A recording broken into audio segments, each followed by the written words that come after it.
Hello and welcome to this video. In this video, I want to talk about a scientific investigation into the religious experience, the need for the dissolution of duality between science and religion. So first, let us look at the role of a scientist. A scientist looks for causes in things. They are trained to identify the causes of phenomena.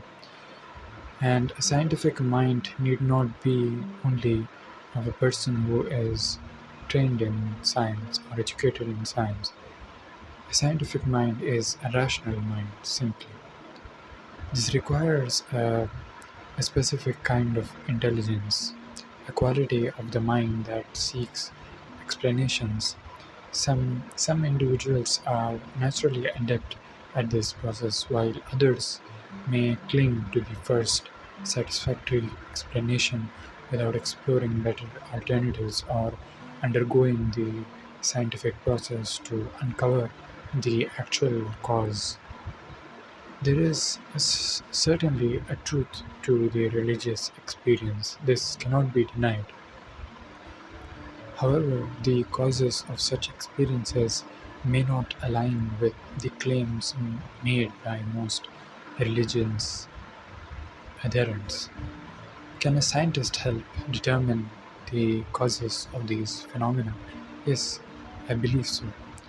One day there will be a union of religion and science, where science will explain the religious experience more profoundly and more controllably. The majority of Nobel Prize candidates in scientific fields are atheists or agnostics. That is honestly a shame because they have not experienced the religious experience. They cannot accept the idea that the cause of this universe is God, being considered the pinnacle of a hierarchy created by humankind. Many scientists dismiss the concept of God entirely and continue to seek truth through fields like quantum mechanics, neurobiology, and psychology. This dismissal is what I aim to address in this particular video. Dismissing an idea without thorough investigation seems unscientific. I like many young readers, and because I have grappled with the duality of religion and science, over time I realized this duality might not exist. They may simply represent different approaches of the same truth. Of course, new scientific fields are emerging that investigate religious experiences. The emergence of such disciplines was inevitable. However, these fields have not yet been integrated into mainstream education. It will take years for them to become teachable unless politicians and leaders who understand their significance push for faster adoption of these. The A person interested in the intersection of religion and science must pursue this study independently, as it offers no immediate financial or material rewards. Yet, the benefits go beyond finances. They include a more inclusive worldview that seeks to eliminate dualities, self knowledge, and personal growth. This exploration fosters higher consciousness, enabling one to create lasting value in society, not based on short-term gains but on universal benefit.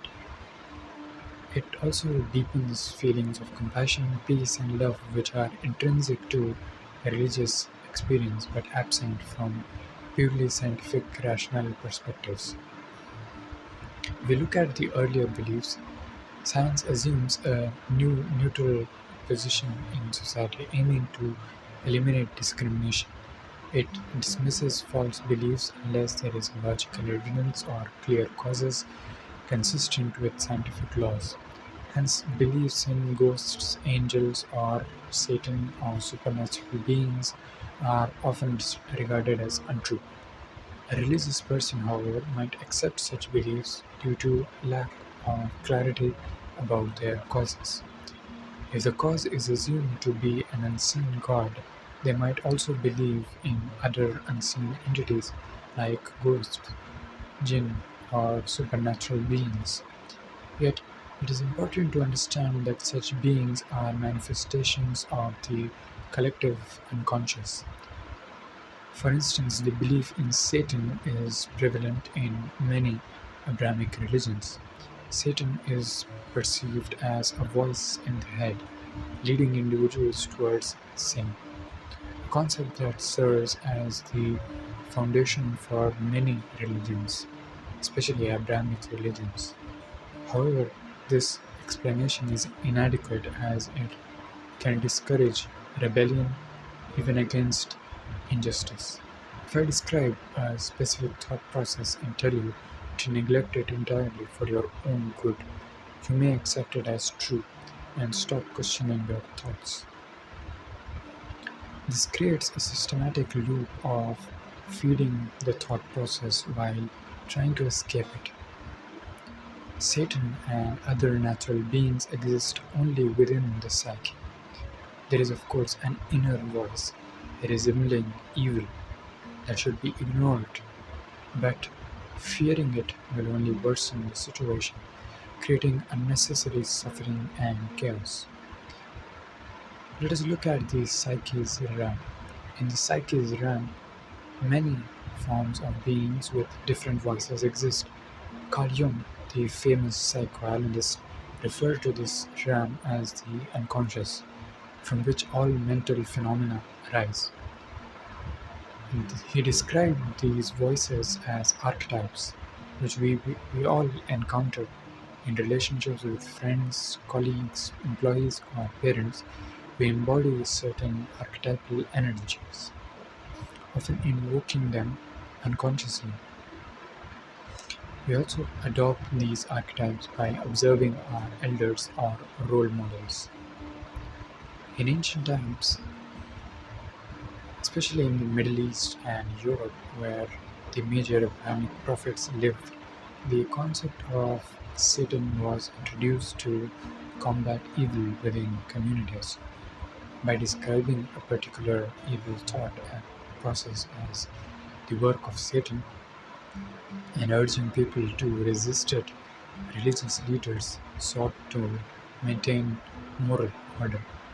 This explanation made sense in a poetic and mystical worldview that lacked systematic methods of inquiry. The dissolution of dualities between religious and scientific methodologies is not a new idea. For instance, the Kaula tradition of Shaivism in India believed in a non-dual truth.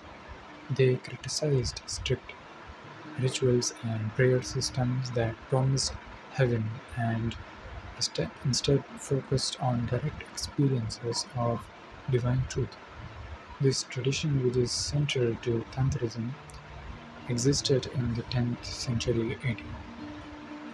Abhinavagupta, a spiritual leader and philosopher of non-dual Shaivism, was a significant proponent of integrating scientific and spiritual schools of thought in 12th century India.